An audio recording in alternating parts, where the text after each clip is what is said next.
that only long-term loans you can take. But everybody took short-term loans, which is less than 5 years, whose repayment is due less than 5 years.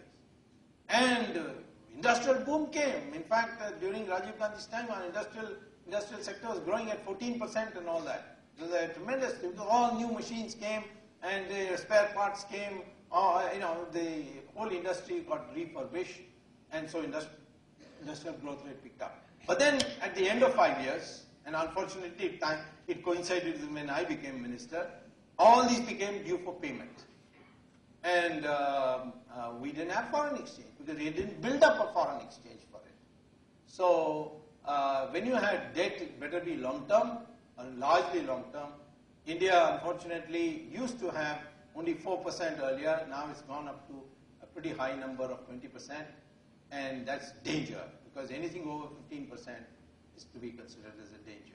So this is another indication on which we are in trouble, and this is entirely due to these participatory notes, that we today have short-term debt as a total percentage of debt, a very high number.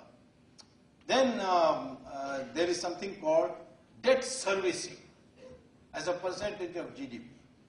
So this is another number you should know.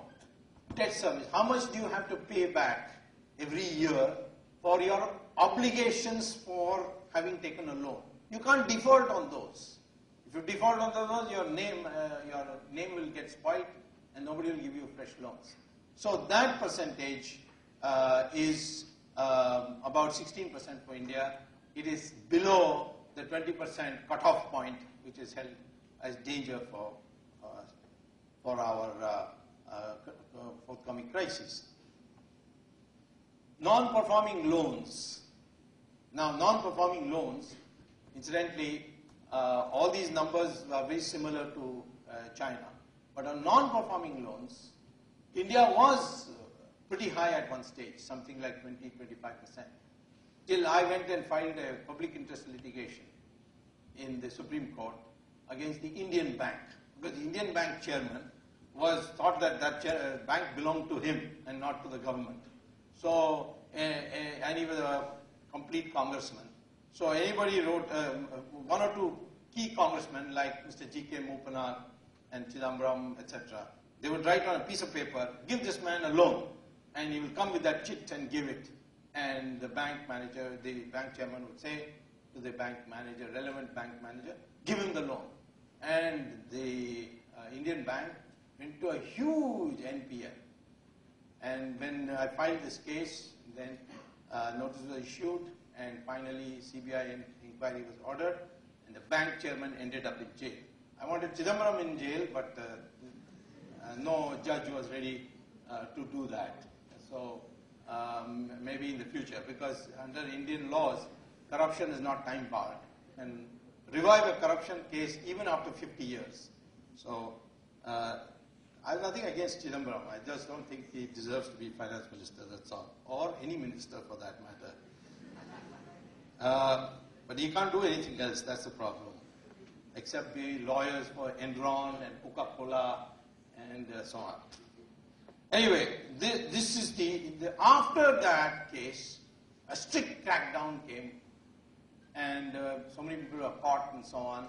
So many people went to jail, and after that, there's a lady who came in as chairman of some Ranjana something, isn't it? And she did a lot of cleanup job. And today, Indian Bank is having a non-NPL of only 2%. That is non-performing loans, that is loans which have not been, whose interest rates have not been paid for more than 4 months. Indian Bank and most Indian banks today are doing very well as far as NPL is concerned. But China, the NPL is running at 50%.